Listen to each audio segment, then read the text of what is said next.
21h et dimanche de 15h à 19h.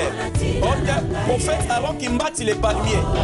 Si on a lancé l'alliance, là où la sorcière ne peut pas entrer. Les invités, prophète Jean-Claude Mukendi, aigle de l'Éternel. Et pasteur Titi Mwaka. Et réussir dans la vie sans la présence de Dieu.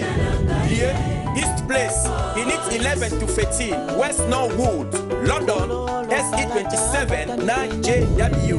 Venez nommer et contempler la gloire de l'Éternel au travers la voix des prophètes. Jésus est vivant, ne manquez pas, Dieu te bénisse. Louange et adoration, groupe H de l'Alliance, chorale des mamans de l'Arche et frère Hervé. Église H de l'Alliance vous présente 4 jours de séminaire, d'enseignement, de délivrance, miracles et des paroles prophétiques. Retour, bonjour encore chez vous, bienvenue chez nous et chez vous comme nous le disons d'habitude. Nabanza to prometaki ki tozonga, merci Nabino batobozaki na moi patience. Et à vos élabiso lisusu, boyambi biso na ba oyo balandi biso, toudai kozala na prophète Jean-Claude Mukendi, aigle de l'Éternel. Merci ko to yambi lisusu ndeko na biso na loboko nanga mobali, pasteur Inenge Lofiko, kombo ya Jackson Ototsi to tchango pembeni Bombili village. Alors lelo tozali na yuke convos VIP to yambaka oyo bazana makambo ko pesa na communauté, oyo bazana makambo ko te ya biso, oyo bazali na makambo ya solo oyo biso to ko kabola na bino. Alors nayango lelo tozo kende na la confusion entre la famille et le foyer. Mais yamboto kende aigle soko ko pesa lisusu na mbote na ba kuti biso sikoyo ndeto zupe ndeko na biso. Comme ça, merci notre bien-aimé frère Jean-Guy, un grand journaliste. Nzamba Pambolo, Oza, les Pambolo pour la communauté. Merci beaucoup. Na maye les Boignes Nzamba Pessio, Yatobo Iso, vous avez la communauté photobaté de Binomalan. Nzamba Pambolo, merci pour l'invitation. Très flatté. Ndeko Ineng. C'est dans le Wano tous les jours, et pas bâtiment surtout, vous savez, il y a certaines vérités. Pour les avoir valeur na kati ya bâtiment surtout parce que vandi ngaso yo bengi kana kata masolo na hésitera te. Merci. Na pesi mbote na bana nyo surtout ya Antioche na bosanité papa Dani botana e bana nga et puis madame pour nyo surtout balinga oyo kanga mongongo eh bien baza la brancher ndamba pa mola biso. Nazali pe beni mingi kozala na katikati boye liwe kozala lisusu lelo te parce que ezoli ya de partout naza couvert. En tout cas nzambe akumbama na yango naza na bino lelo vraiment naza très flatté. Alors bandeko balandi na banza ezali na eloko moko ezoko tsaka biso na pitakani ndenge toloba na mobulu le foyer et la famille. Na okende nanu na pasteur ayebisa biso ndenge ye azoko recevoir définition ya famille. Donc, il y a pas de définition du foyer et puis tout ça la nini to banda ko développer. Aigle, foyer, famille d'abord. Bon, famille to zomona la famille sa mère la société, c'est-à-dire famille to zomona parents nani famille batino so bazali constitué clan na yo, papa, maman, bandeko tout ça na yo tout ça c'est la famille. Ça c'est ça ce qu'on appelle famille. Bibliquement et étatiquement. Ouais, ça c'est la famille. Et famille à mon la Bible, et ça yo na moi sina banana yo. C'est la famille. Donc, nous avons une grande famille selon conception sociale normale et puis selon biblique. Biblique, ouais. D'accord. C'est papa, maman, nabana. Foyer. Yeah, mais avant toute chose, parce que moi, je suis à Saint-Lanzambe, on a Grande-Bretagne, c'est mon frère, donc on a tête, on peut s'en botter pour voir moi donc, des forces, bon, il est vrai que la Kati, ça c'est un thème très complexe, même à ta celui de l'eau, parmi les difficultés, c'est comment gérer les familles, parce que au commun, na quatre famille, l'homme de Dieu a Outikoloba Awa. Ils ont formé tout simplement ensemble d'individus, ou d'individus ensemble, mais avec un élément où ils sont très capital, au Moutinho surtout à Yebi Yango et Bagagomimabiso Bouluyeke. Batuming Bayinoranga Yango. Mais il faut que ça la famille, ils ont des liens de parenté. Lien de parenté. Parce que dans niveau, il y a ma parenté, tous la parenté proche et tous la parenté éloignée. Maintenant, quand la famille a un lieu, où bakoyeba kovanda lieu oyo kovanda ne babengi yango foyer foyer est composé tout simplement d'un père, mère, nabana, mais au baluki et sika bango bakovanda. Père, mère, si on disait mari, femme et enfant. Yeah, mari, femme et enfant. Quand on trouve un lieu d'habitation, c'est ça le foyer. Okay. Mais dans la famille, moi je peux avoir un cousin, je peux avoir une cousine, je peux avoir un oncle. Oyo azam osika, mais et l'autre ça qu'on lié, monsieur, lien de parenté qui est un lien sacré. Ok. Tout ça les différences, non? Mais si d'abord, tout quand on a une corrélation avantageuse, na famille, na foyer. Monsieur Nandam. Avantage nini, par rapport, il y a les deux facteurs, on a famille, na foyer. Donc il y a la positivité, non? Bon, si ce que l'on a la Bible, switch yourself. Ah, c'est très important. Et avantage les alliés. Parce que nous avons des moutons où il y a institué famille. Nous avons entendu que Adam et Ève a sali famille. C'est Dieu qui a amené la famille. Et puis nous avons le but, malamu te moutons zale moko. Moi si fatigue baboti na ye, mobali ba sangana ba comme le komoko. Avantage il y a cause de la famille, ezali selon la parole de Dieu, pour progresser. C'est-à-dire que ton de Samokili, peut komisa Nzambe na oya pesiso, kozala liboto. Voilà un peu ce que je peux dire à ce niveau. Bien. On a bien le comment ya malamu ndenge pasteur Ningalobia wa.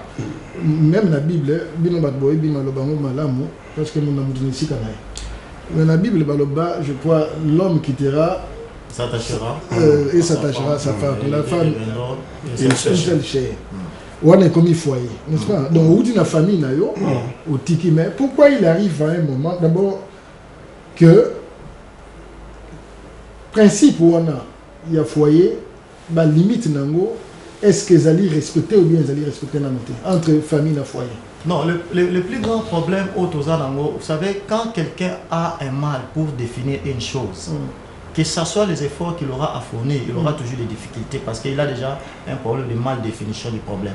Le problème, c'est que la famille, au moins, la famille est le fondement de tout pouvoir. Mosel Nzambe aza a komona été même pour na weba ko kamba bazolo bake yomo faut un modèle.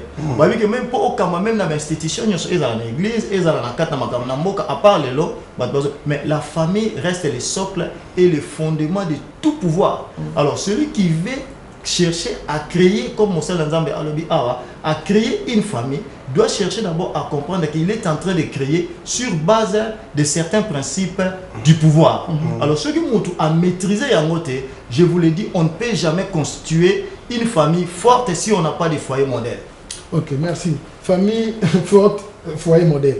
Monsieur Nzambe, tu as si tu as un clash entre famille et foyer.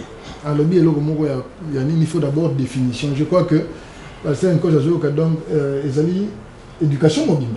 Donc dans il y a la télévision rôle dans le pays côté les thèmes bibliques, les thèmes juridiques, les thèmes moko vraiment toujours que nous avons moi musica bandeko bazolanda base na moi moké bandeko ba pasteur bazalia ba limolela biso en tout cas Abraham encore peut sabino numéro d'ici 15 minutes en tout cas merci beaucoup pasteur mais si koyo et nous allons na clash moko bon avant que na clash tolo bananu rôle normalement famille ko jouer par rapport à foyer donc tu famille ndenge pasteur Ningalobi donc pouvoir nani ce rôle nini o famille en tant qu'entité et ko jouer na foyer oyo yo ozalina bon rôle omoni famille naturelle il y a liboso ceux qui balani nandenge selon la moi je parle en tant que responsable d'une église en tant que pasteur en tant que chrétien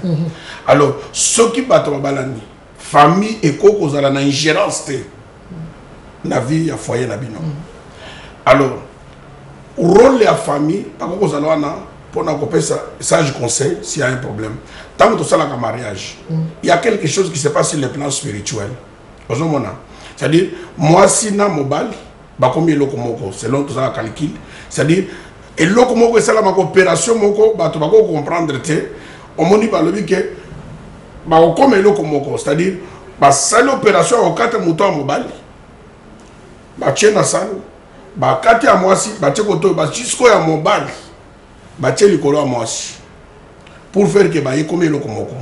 Et la femme n'aura plus, mobile n'aura plus les mains, Yakoube est à moi sinaye, moi je n'aura plus la bouche à Algérien mobile. Ça c'est sur le plan spirituel. Alors, et l'autre chose ça qui clash ça la malelo, famille autre bien que famille et s'ingérer dans Libana.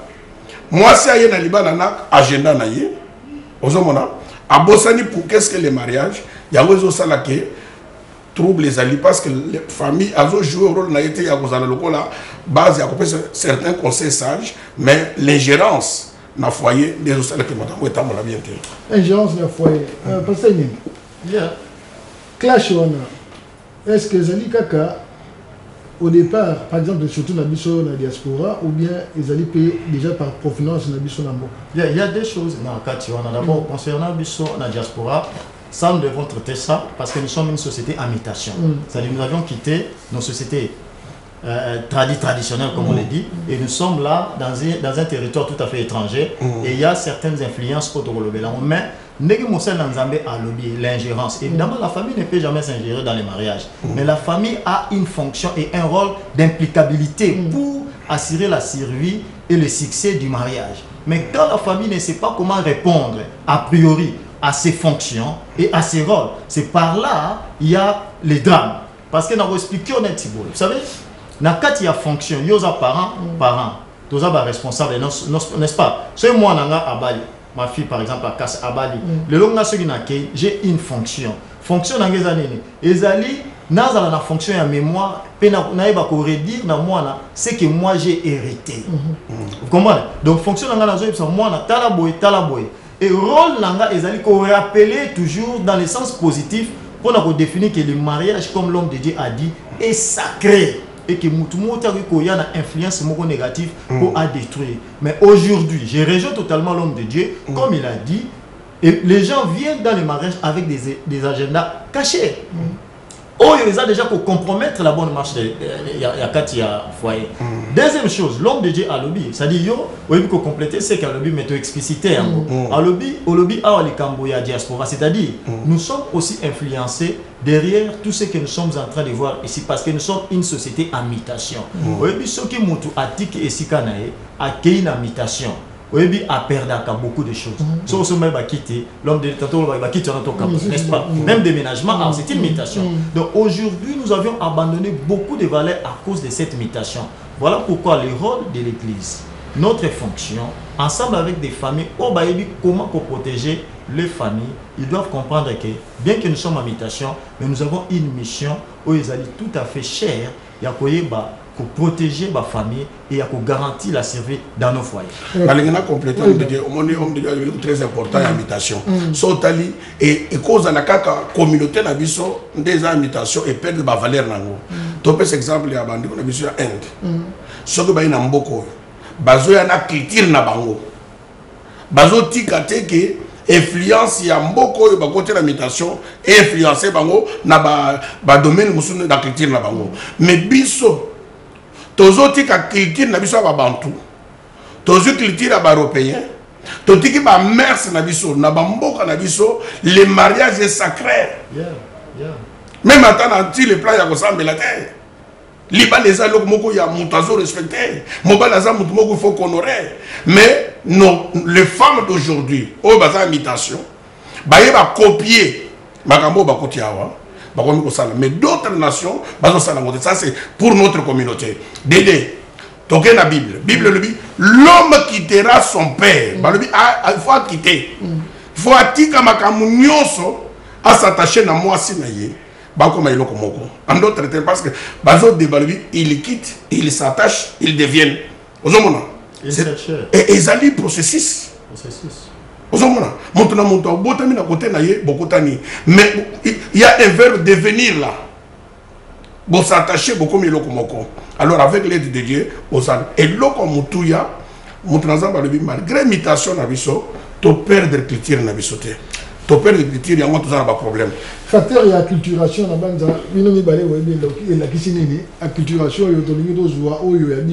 mais dans le mauvais sens. Ok. Si quoi, normalement, ils sont dans l'église, ils sont dans l'État. Tant que famille, ils sont là, différence, ils sont là, si quoi, facteur est belé.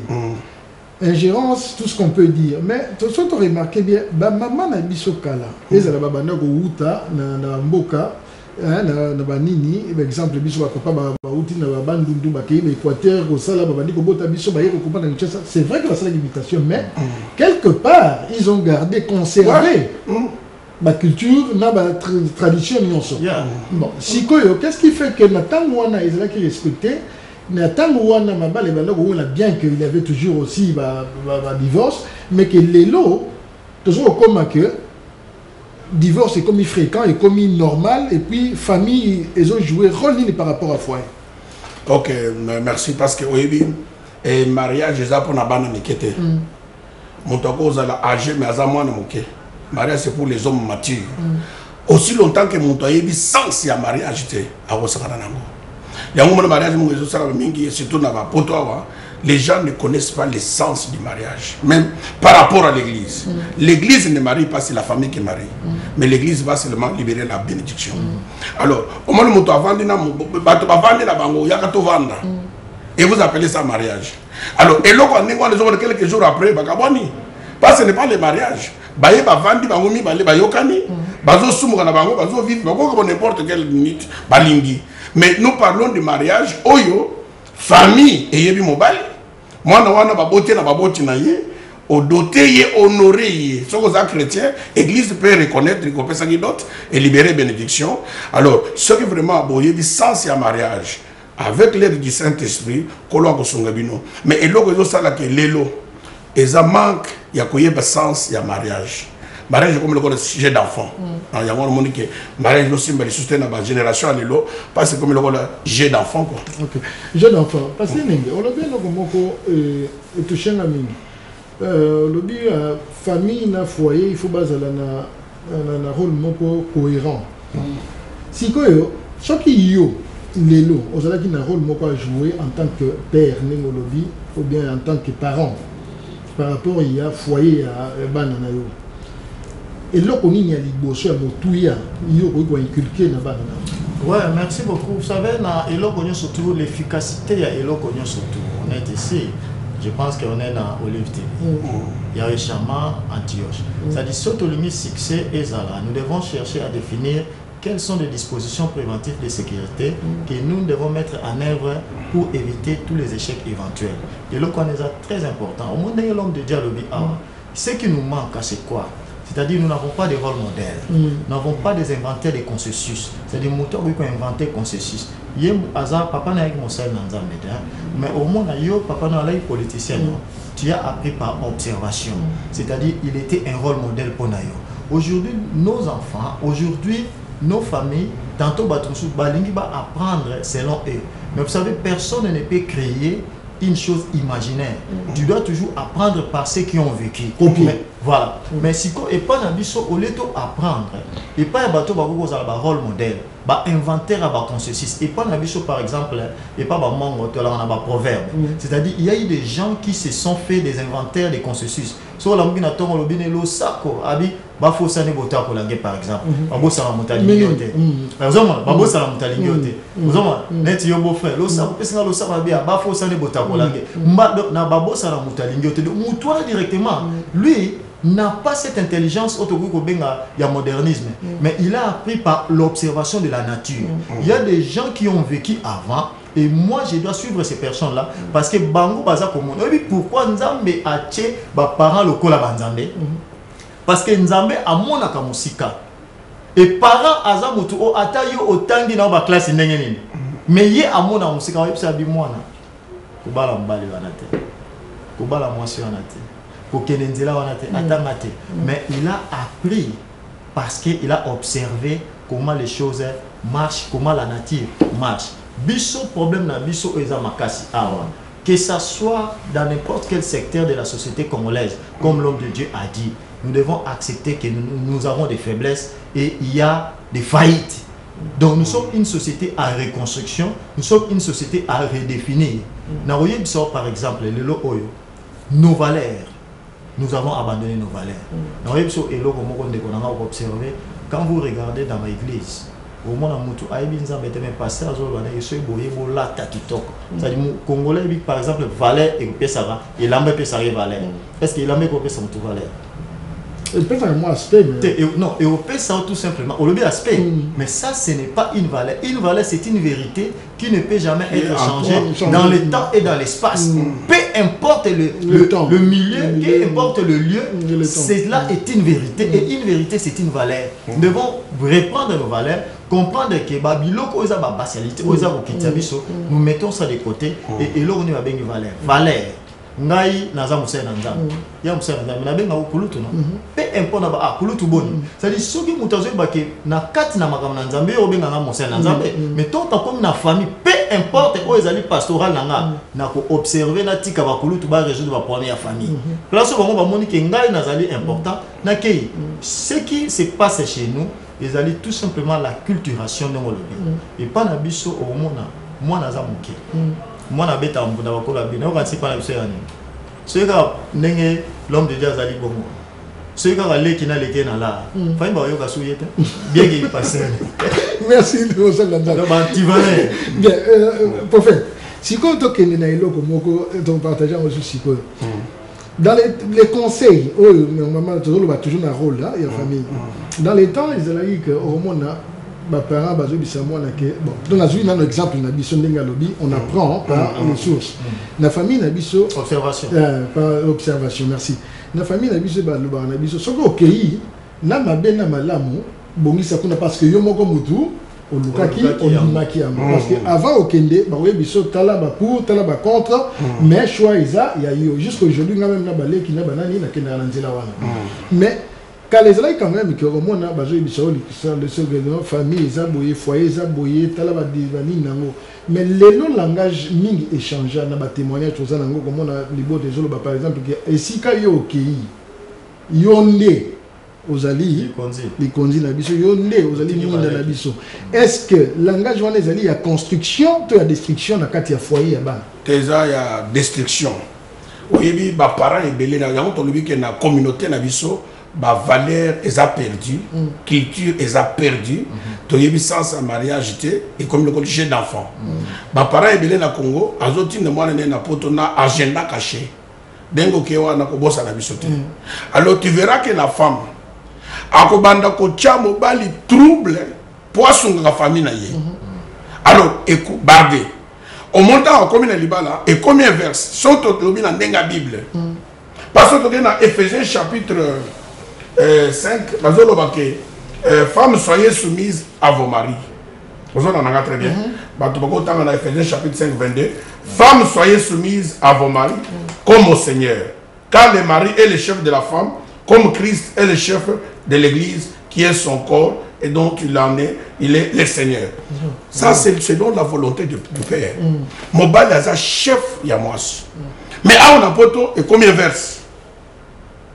Le mariage est ça, moi ça y est une mission naïe, mobile a une mission naïe, mission à moi aussi et continue à faire mission à mobile, c'est ça qu'on appelle la soumission. C'est tu viens avec ta mission, mais tu entres dans ma mission et on appelle ça en français la soumission. Tu comprends? Il y a yo il faut bossana, il y a il faut mêler yo. Alors l'homme comme il est le chef de la femme, mobile, qu'est-ce qu'il doit faire? Il doit jouer son rôle. Mais au monde après mobile Azo joue le rôle de la mobilité. C'est la femme qui prend le rôle de la femme, du mari. Alors, et combien verse trouve le côté dans le foyer? Et l'autre comme ça, là, les lois ezali et destruction à ma bota, bah tu veux détruire les bottes des années. Montoya le bino, ce qu'on a sali au bon, net on soit zolo babon. Mobile azan de konayote. Mobile azan de konayote. Bah que la mobile mawate. Ça c'est la conception du monde. Mais selon les enfants de Dieu, mobile a comme papa. Au monde Sarah Zobenga Abraham. Mon Seigneur. On doit comprendre. Mais biloko wana. Moi, ma mère appelait mon frère papa. Papa. Papa. Mais à au moment où Dadi wana zolo bango, zolo banga yambebo. Dadi. Dadi wana zolo bango, tout va bien. Mais ceux qui m'appellent si mbongo ya maman sont supériorité. Dadi zate. Abenga Jean Yakao. Le camarade na ye. On doit comprendre. La femme. Azana restaurant mobile na yete, azo diminuer mobile devant baninga na ye, de part aussi mobile, azana restaurant moi si na yete, azo linga moi si na yete. Yango monique Soko lingo ya biloko na kendeka na famille, on va nika boyer. Tu comprendras que les faibles. On a complété. Vous savez, c'est une logique incontestable. La vérité, c'est dans la Bible. La Bible déclare que dans Proverbe 18, c'est lui qui trouve une femme. Trouve le bonheur. Car ce n'est pas de sa, ce n'est pas de sa propre force, mais c'est une grâce imméritée qu'il a obtenue de la part de Dieu, n'est-ce pas? C'est-à-dire, aujourd'hui, nous n'avons pas de femmes bonheur.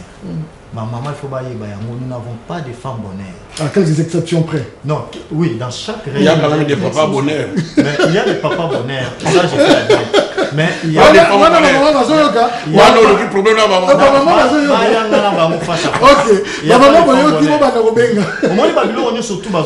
Vous devez comprendre, moi par exemple, quand moi j'ai reçu l'appel de Dieu, Dieu a le bien aux Antioche. Et ça, tant on a mon pasteur, leader, prophète, il y a Yahweh, Shama, Azan a problème, Azan a désastre. Qu'est-ce que moi je vais faire? Apporter l'aide. Oui, je vais apporter l'aide. Mais aujourd'hui, au Moussa Nanzambe a lobby Yangoan. C'est-à-dire, au Ebitozo vivre. Donc, un grand misère indescriptible. Pourquoi? Parce qu'il n'y a pas de femmes bonheur. Là, on peut ce exemple, mon retour dans l'église. C'est moi, c'est un mobile na yete. C'est-à-dire, allez go sali ça. Papa n'a jamais l'homme de Dieu. Tu ne peux jamais trouver le bonheur si ce n'est que par la femme. Et moi, si je peux aller, moi, je suis toqué même dans Bozino. Moi, ça au Canelo Makolo. Moi, ça au Pimelo Bilé. Moi, Aïbi qui a offert souffrir. C'est-à-dire, Aïbi qui a bonheur, tous a malheureux. Aïbi qui a aucun décès à mon côté. Mais la femme est contente de cette situation. Ça, ce n'est pas une femme à bonheur. Donc, le problème, c'est que si la femme connaît ce qu'elle est, Aïbi fonctionne, Aïbi rôle. Je vous l'ai dit, le problème c'est de ne pas d'abord commencer par les hommes. Parce que quand on dit que le lot au mobile, on a foutu le mois si on a étiqué, et le lot a commandoki. On dit que mobile a demi, abimisambo, on a bala moisi, et le bibaya okizé, mobile on a mauvais.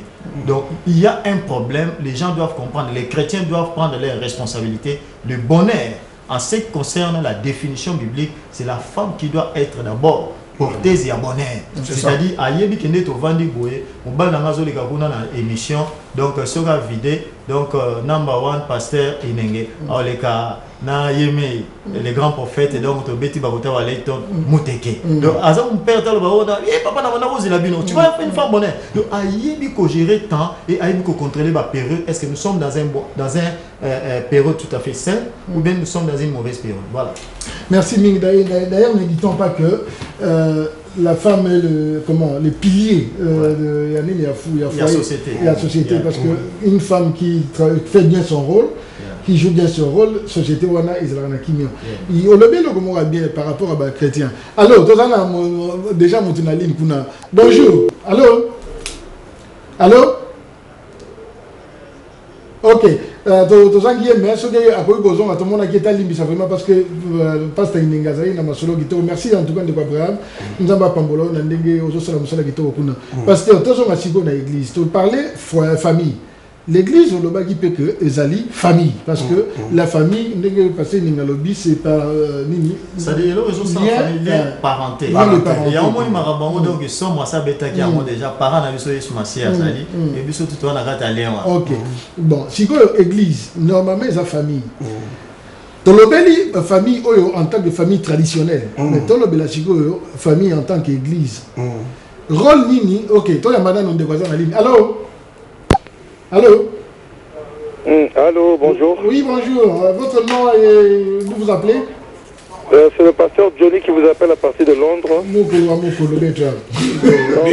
beaucoup apprécié votre émission tout à l'heure. Merci beaucoup, pasteur. Mais je voulais un peu vous faire revenir sur les définitions parce que j'ai l'impression que ça va essayer d'aller trop vite pour ne pas échapper à notre compréhension. C'est-à-dire que moi, mon souci était de revenir un peu à la définition de ce que nous appelons le foyer et de ce que nous appelons la famille. Et aussi d'y ajouter le ménage. Les trois choses. Parce qu'au moins, ça nous permettra d'établir les limites qui nous permettront de savoir comment évoluer. Parce que je vois que nous ne sommes pas dans les rôles des femmes et autres. Je veux qu'on revienne à la définition. Ça va nous permettre tous à l'avenir fixer. La famille, c'est quoi? Le foyer, c'est quoi? Le ménage, c'est quoi? comme ça au moins peut se la ligne moko boye bien et tu es peu pour évoluer quoi. C'était moi mon souci d'avoir vraiment les définitions. Ok, nous allons répéter la pasteur Inenge, pasteur prophète Ayoki, pasteur Inenge, c'est-à-dire na micro malheureusement na écouté pasteur Johnny mon ninga na biso mon seul nanzambe de la bino idikae. Mukulu ba idikae. Wana benda ndeko. Azana zose. Alors biboy. Abi Yesu sina ezali soki moyen kozala tozongela nous la définition entre famille, foyer et ménage. Parce que ce qui te tient la limite n'a bien un rôle à jouer. Parce que si bien que nous sommes contre le temps, mais il y a vraiment 20 pouces en sous ce qui binomi balé, beaucoup nangaïna le cola, tu vois, colimbona, bande oiseaux benga. Dans ce beaucoup notamment d'abord comme ça, toi y a maintenant de comme ça dans la carte pour notre prophète Sogo Kangana no Johnny. Alors bonjour. Ah bonjour. Oui, maman Mbote, et papa Mbote, est-ce que vous avez Ah bonjour. Oui, vous avez un biso abi comme nani. Ah voilà, ben nanyo Castella, na za vraiment yo ka lobate. Comme nani. Ah na lobi na za vraiment na babek nanyo Castella, na za vraiment yo ka lobate. Na ngaka na pesa félicitations pour l'émission bino lelo. Merci. C'est vraiment un sujet tellement important que Dieu vous bénisse. Merci beaucoup. Ndeko comme nani. Ate accueilli likambuza te nzamba pambola ye na kombo ya ba sali na nzambe bazali awa a féliciter l'émission à lobi vraiment nzamba pambola biso. Merci beaucoup. Bon nani na bino mibale akobandela biso to banana ne to bandaki toujours na loboko na biso mwasi na bana ndeko mosaka sur na ligne to notaka ngo so to compliqué to allô. Oui, allô. Oui, bonjour. Bon, bien, nani toujours na contribuer pour la émission. Oui, merci. Kombo nani ozo benga. Comme on a dit, Frère John. Oui, Frère John. On est en Irlande. Ok, merci. On le dit bon. Il a toujours contribué pour la Libala Ndenge Toza Koloba. Oui. Parce que les autres monde va m'abala mingi zo kufeza souci à motonio to ba foyer mingi za vraiment na mobulu. Et mingi toza ko kota na Libala tozo comprendre Libala ezali eloko nzambe. Et les autres zo mona batwa comme bala na sentiment na forme ya ambona mwasi na kitoko mais libala eza kobala na kitoko te kota na caractère et puis dès libala ezali eloko mo ya sang sans prédit na koloba ke makila na yo na mwasi wana ekutana ndenge tozalaka na kati ya l'école na ki amitié oza na moto moko na kati ya école ou bien oza na moto moko na kati ya quartier okoma ye na amitié moko nde bamakila na bino eza moko etant exemple nakopesa okeluka mosala moto mo bokuta na ye ondozo bonzaza ni muta famille alingi yo engagé yo directement et puis akomi yo confiance et puis so bokuta na libala ndengo wana yango na libala wana ekozala mopepe ba vague ndenge nini ezali ko koya na libala wana ekozala résister avec aussi aide de Dieu omona libala na kotelema et le libala to komo bala ngo na sentiment yango ba papa ba to répéter mingi baso ba bino ba chaîne boso ko fa na mabala te. Alors selon ngai na ndenge opinion na ngai na fandi na moni vraiment qu'ils allaient base ya sang. Donc soko kuta na mutu makila na kuta ni ukuzana moya ko sale mabete moya ku souffrir ezate même yo pe moi même yo bal. Yango tuko na ngana contribuer pour na ngana moni pe nezali izo senga sang de wali bala sang. Donc volonté nzambe za na kati wana. Merci frère John en tout cas na mosiko so benibiso nzamba pambola yo. Nazo pesa ngona kombo ya basel na nzambe bango ba bakisa. OK. Bon, il y a le par rapport à ce qu'on a dans notre zali kamba makila, on a notre malam. Mais pour na biso toujours croire na Bible et ça hasardé parce que Dieu a keli mu ngabali et ça na moi si o ya keli pona yi. Vous comprendre et Nzamba za capable de faire croiser bino et so bokutani a comme femme de l'alliance et a comme épouse prophétique il y a vinayo le lengen Nzambe a bongisi makambo na ye. Alors c'est par rapport à il y a parole de Dieu qui hasard ezate Nzambe moko bongisaka makambo. Mais surtout zongi na ndinga ko vendre le tout le monde a désordre. Pourquoi? Parce que les gens ne respectent pas d'abord Dieu. Batwazo bangana na Nzambe oya sali libalate. Hein? Il y a beaucoup de choses dans le mariage. Bien, so to zongi siko toza les choses en comme ça ligne parce que Jonah abangate toza la question na toujours to ya bande comme ça na ligne. Allô? Allô monsieur. Oui, bonjour. Allô, bonjour monsieur Guy. Bonjour. Ngai frère Bobliza. Oui, frère Bobliza boni. Yes. On a vu boni. Yesu na Yesu kaka. Bon, na ina loba bona ba pasteur, le problème est ali ba divorce o eza ko salama. Le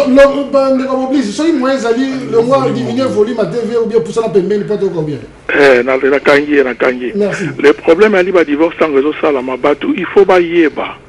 Ovana na kinga na vana na kisasa na tikala komona jamais bato pousse basi na ba divorcer et c'est la kaka bato mbongo la plupart wa famille wana et puis ndenge ba pasteur ba lobi na poto to koma na poto to tambola mutu na se likolo na se makolo likolo de to tambola ndenge moko et ça problème ya kombo ya poto te et ça problème au départ mutu il faut yeba famille autant outi soki famille wana ba ki de ba parents ba divorcer et ça va dire 50% pe na famille et là boyamba pena nzambe kombo ya Yesu régner na kata foyer na bino. On comprendre les kamune ezali.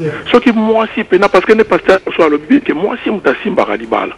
Parce que mobala cause na 70 ans, moi si na 18 ans, mobala na respecter toujours moi si wana. Donc moi si mutasimba radibala, ce qui moi si pena bi kombo ya Yesu na katine azo sale la ngo pena bien à 100%. Libala aux en négligence té. Pour na libanda ta royo kane baloba balobi biloba loba mato ya tezanga kifiniku akolanda landa. On comprend les négezali. Donc moi, si tu as dimi mobali ne tovana na kisasa na tikala komona vieux marianios qui numéro 1 pousse à pousse na kisasa jamais tikala ko za divorcer. Mais la plupart ba divorcer ba PDG, ba colonel, ba généraux pourquoi? Parce que bangwa de ba kenda ba fo banzela. On comprend négezali. Donc négezali bino bosolo ba masolo ya solo mende tovani na poto eza komba poto te. Ezali moi si tu as bi mobali na e kozwa mingi na kozwa mukeza la rati. Yesu tata mabitan badmi balé balani ba komi mutu moko tango oje na mbongo na moi si pe na mbongo ne bochango likolo a mesa boyebi que non sur 10% to longola 3% to sala bo 7% to sala bo to bomba soki bozo yokana il est là au déranger bino na libande rozala te. Merci mingi de ko oblige na banza ba le kuna na mefe et puis na école officielle kuna na mongala kuna ba kazo yo question est très pertinente. Question est très pertinente parce que faut toi ajouter moko. On n'a pas dit que pour les poto. On a dit que on a poto, les gens ont perdu la culture, ont perdu les vraies valeurs. Nous avons dans la Bible que moi si faut à la benga na petit verset, à la soumise na mobali na ye, mais pas le contraire. OK. Ndeko to ya mbacho na opeso quand même compte rendu à au nazo koma. To ya mandeko moko comme ça to développer. Allô? Oui, allô, bonjour. Bonjour, maman. C'est le pasteur Mylène. Oui, pasteur. Oui, c'est le pasteur Mylène. Merci pour l'émission. Oui. Oui, je vous ai suivi l'émission précédente. Je suis en train de suivre celui-là. Oui. Juste pour contribuer, ou peut-être pour poser aussi quelques questions comme le pasteur Johnny que je viens d'entendre. Oui. Je souhaiterais que vous puissiez définir dans cette émission le rôle aussi de l'homme. Je pense que ça aidera beaucoup. J'entends beaucoup que vous parlez de la femme, elle doit être soumise. Mais je pense que l'homme a besoin aussi d'apporter quelque chose pour l'épanouissement du foyer, de la famille, et certainement des mots que vous êtes en train de définir en ce moment. C'est vrai que nous sommes tous venus en Europe, comme le pasteur est en train de le dire, nous sommes une société en mutation et donc il y a beaucoup de choses qui changent. Ma question est celle-ci, devrons-nous nous déplacer et encore devrons-nous changer ou pas? Pardon, vous pouvez répéter votre question parce que il y a une petite coupure là. Devrions-nous changer ou pas? Devrons-nous changer ou pas? Je veux aller plus loin dans ce que je suis en train de poser comme question. C'est-à-dire que devrons-nous apporter un changement positif par rapport à ce que nous sommes en train de vivre dans cette communauté où nous devons réellement vivre comme des vrais traditionnels dans un pays moderne. Ok, merci beaucoup. Merci beaucoup. Que le Seigneur vous bénisse. Merci pour le pasteur qui est juste à votre droite. Merci beaucoup. Je transmets les félicitations au pasteur. Merci. Ok, allô. Pasteur Azana Nini, à part question à pasteur Johnny, Ndeko Bobliza, ça dit moi remarque. Maman, pasteur Mylène. Pasteur Mylène. Alors, ok. Ok, toi, il y a nous, bande de bazar, la patience. pasteur Mylène Père zongeli moi mokeni ya pasteur Johnny a l'objet de définir surtout rôle il y a famille na foyer et puis rôle il y a mobile parce que nous ne parlons que de la femme soumise, mais le rôle exact de l'homme dans tout ça. Et la question est celle-ci: devrions-nous apporter un changement positif en cette situation ou devrions-nous seulement rester inertes? Voilà. Donc bon, yo banana nous dans ndenge pasteur Johnny na nous foyer, ménage, na famille, différence nango bien toke mbamba. Merci maman pasteur Mylène. D'abord c'est très intéressant parce que tant que servante de Dieu, nous croyons au rationnel. Donc nous refusons toutes sortes d'irrationnels dans toutes nos démarches. Il a expliqué d'abord du cas à Tunagi pasteur Johnny. Alors Tom est quand même pour expliquer quelle est la fonction ou bien la juste différence. D'abord il y a famille, foyer et puis ménage. Au monde famille de Tolobaki Awa et l'on cause pour ça la libota famille et les liens de parenté. On n'est pas encore allé plus loin. Mais et l'on cause pour ça la foyer là où il y a le père et il y a une mère et puis il y a des enfants, mais qui sont au moins localisés dans la famille restreinte. Voilà, non, d'abord ils doivent être localisés. Ils doivent d'abord chercher un lieu d'habitation.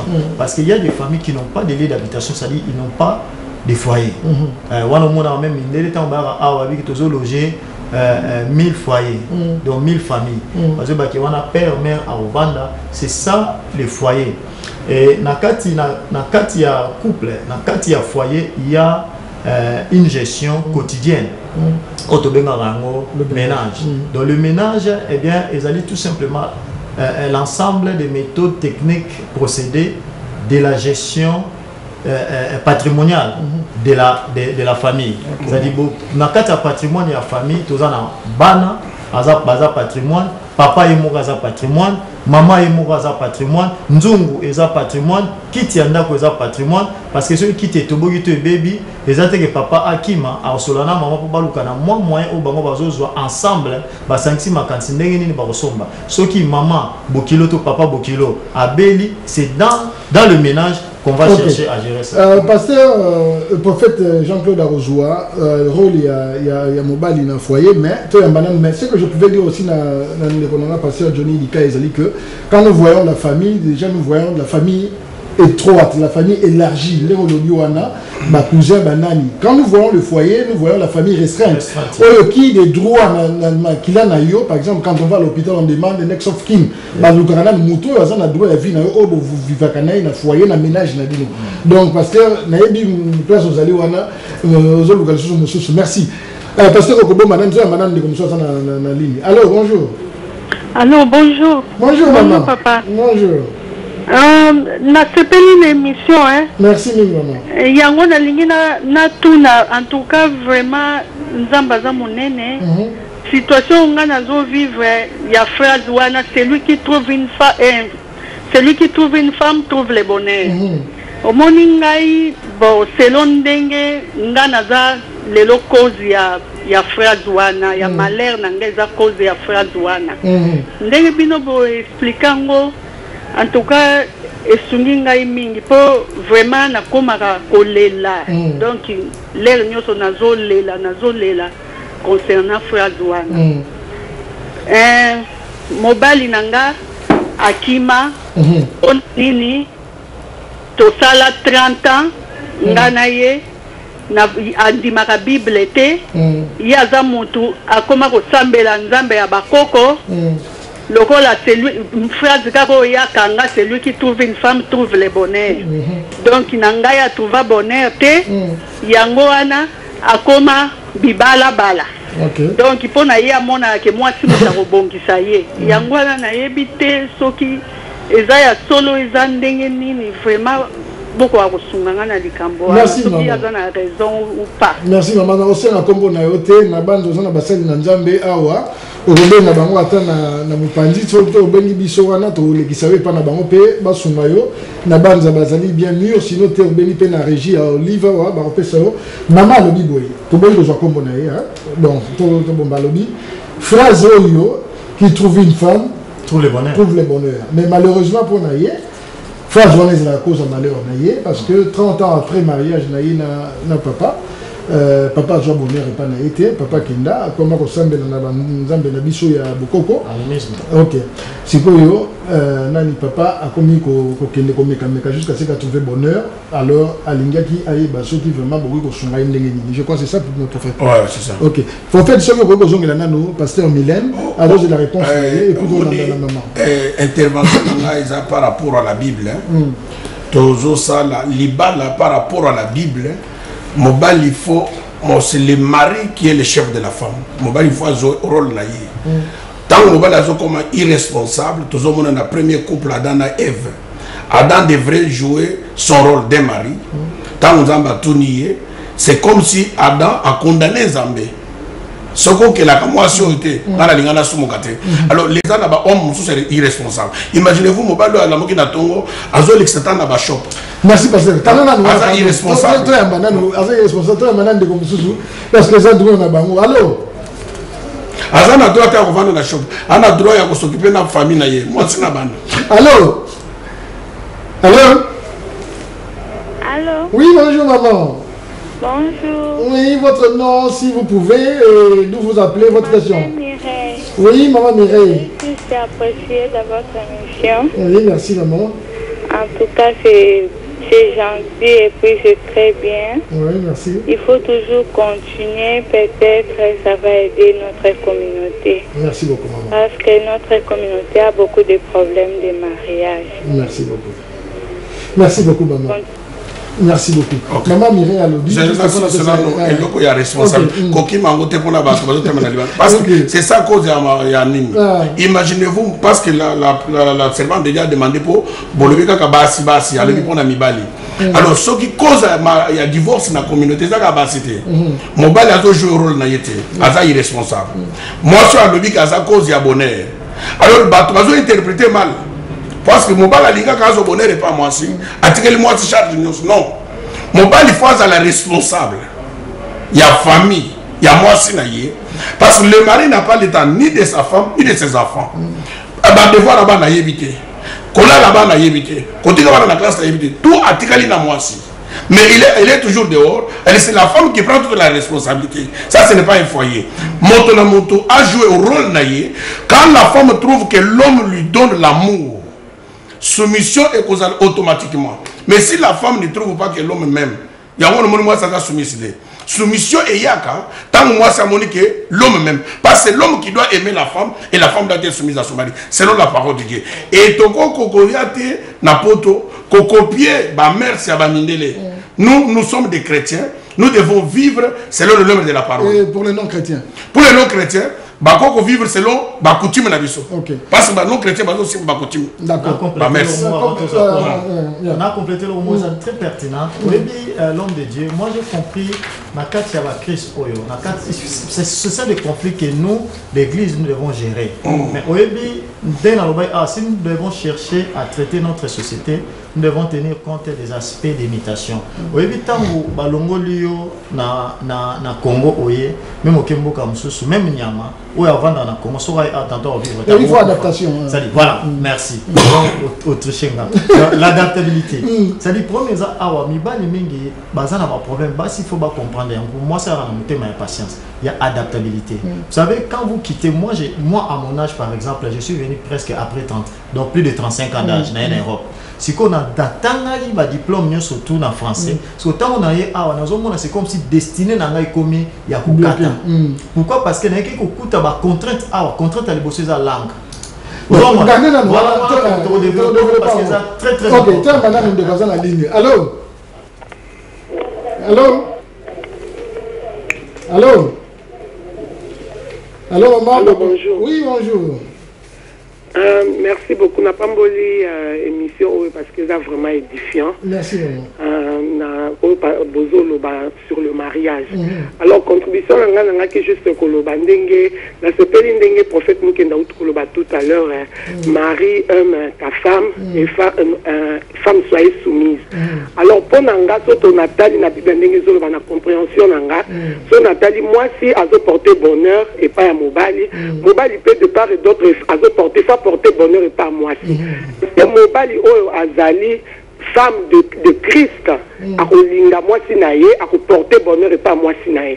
Son azongi papa moi benga qui wana lobby, makila il faut écoutana, bozala makila moko, quelle que soit tempête ayé, beaucoup panzanate.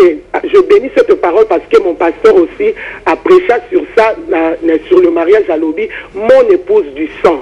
Après ça, exemple, il y a Sephora, na Moïse.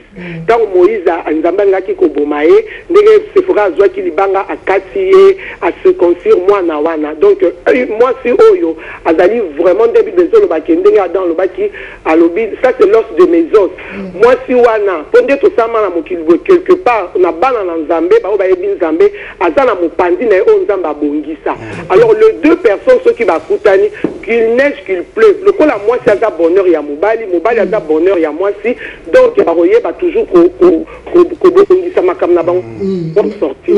Vraiment Nzamba pambola bino bosal mission mon kitoko sika vraiment ezala édifiant pour la mutunyo surtout. Merci beaucoup maman na kombo na ba sen Nzamba pambola yo. OK na banza technique a yebisi biso que temps ezalité to profiter na ngolo boye. Ezali makasi soki bolingi tozonga bino moko ba maman ba papa boyebi ke eza ba émission asika tozo sala ba débat ya boye. Lelo tozali nano na ndenga ki exposer peut-être so bolingi débat et si ba pesi biso moyen ou bien temps ou bien facilité que tozo kata nombre ya 10 ou 15 personnes ça dépend ya temps. Soki bolingi na moni ndeko asuka ye wana vraiment ndeko Abraham tozo ndeko asuka te kozala gentil te soki tozo été mais na 1 minute en tout cas ata 1 minute 30. Allô? Allô? Allô? Allô? Oui, bonjour maman. Allô? Oui, bonjour maman, nous sommes en direct. Yeah, bonjour papa. Na zoko benga pona nana motuna mona tuna par rapport ya papa oya lobaki ke soki moi ça a 18 ans mobala ça a 50 ans et ça que moi ça va valeur à libala ngala otuna boye et bon soki moi ça ebi valeur à libala mais mobile na ya pe ça va tenter à jouer rôle na ya bon moi si quoi au sande. D'accord, yango na justement prophète bano tuna maman comment on a dit pardon? Marthe. Maman Marthe a lobby boye par rapport il y a les lobby pas comme lobby qui même mobile à 50 ans moi j'ai 18 ans t'es na téléphone je crois t'as bien qui a lobby mobile à moi si on respecter toujours mobile merci koyo a lobby na bosso ni kutu a lobby que moi si azo linga Valère Alibal mais mobile azo peut ça y tenter où est-ce qu'on peut arriver voilà en tout cas na banza papa Abraham soki moyen gozala bandeko bazali na nini ba benga na régie kuna ba pesa kombo bien ba te ba komela biso na ba email ezawana ba benga ngana yambaka na butu moi to pesa bango ba réponse oyo okende pa basal na Nzambe vraiment to zona no tango ya kolimbolela moi 2-3 questions allez ba commentaire parce que minute koki to ya kozonga bo simba émission aboye bo benga na Olive bo contribuer directement to ya kozonga problème ezalité tant que bino go tchama beaucoup biso que to kozonga facilement eza collaboration ezali et le ko sala pour la mission nyonso merci alors maman, il y a une question à maman. Nani, maman, je suis lobaki justement que c'est pas une émission féliciter moi parce que c'est pas notre téléphone et que ça maki nani lobo yo femme azali porte bonheur et j'habite nani comment référence na pasteur naie à lobaki mon épouse de sang donc à CP Mingi elle a habité vraiment dans 2 minutes pasteur tout ça sur la tenté yo soko ko kanga liboke lelo comme ça place to suka wana parce que ninga kangi ndeto zo ngamba eloko na ko loba esengeli bato ba vandi mibale babalani ba respecter Nzambe oya instituer mariage koyeba valeur ya mariage et surtout respecter Nzambe ya instituer mariage Nzambe akode biso poto zala na ba foyer stable pe ba couple ezali stable pe to vivre le bonheur du mariage voilà. Merci le bonheur du mariage passé ni. Na comprendre ceci na biso surtout peuple congolais passe na biso passe na biso passe na biso passe na biso nous sommes un seul peuple une seule nation et ma difficulté au nous surtout de développer moi je pense qu'à la prochaine fois c'est to zonga to aider Batu comment on se pantoufler pour tout le candidat pour résoudre les conflits, les difficultés dans bango. Dans la communauté, nous sommes basés dans le centre, n'est-ce pas? Où pour aider bango, biso tozora la télévision pour dans le centre bino soutenir l'émission. Nous allons amener la matière pour expliquer bino dans cette difficulté. Moi, en tant qu'homme de Dieu, je ne peux jamais prôner séparation à l'ibala, mais tu as la difficulté dans des la solution à yango. Et la solution spirituelle, on va expliquer d'une manière pragmatique par rapport à ce que nous avions acquis dans l'école et par rapport à ce que nous avons expérimenté dans l'œuvre de Dieu. Nzamba pambola bino, tolengi bino mingi, et Dieu bénisse Congo. Maintenant, nous allons balayer sur mingi. Ça y est, nous thème, bino bo contribuer, bo pesi penza. Oyo to banda ko loba ndenge balobaka ozwini mbisi nyama osangi sino se pays soupe ngo eleki na Olive TV. Merci pasteur Nkosi, merci na bino bato bozala ke invité prophète aigle de l'Éternel oyo nazalaka toujours na motema pasteur Inenge oyo ayebi vraiment to buti wapi to zali wapi leki na motema abe na toujours kuluti mo lobaki yango to yebani ezali famille oyo to formé pe awa la famille n'est pas seulement celle que to zalaka nango bien d'où nous venons, ezali celle que nous formons. Là où nous sommes. Mais le foyer, c'est le plus dur. C'est faire le bon choix. Et surtout, vous pouvez respecter les normes, les limites. Il y a merci Ming Nabino, Matondo, Nambala Sima, Torokutana. Merci Abraham, merci Olive TV. Bye bye. Bye.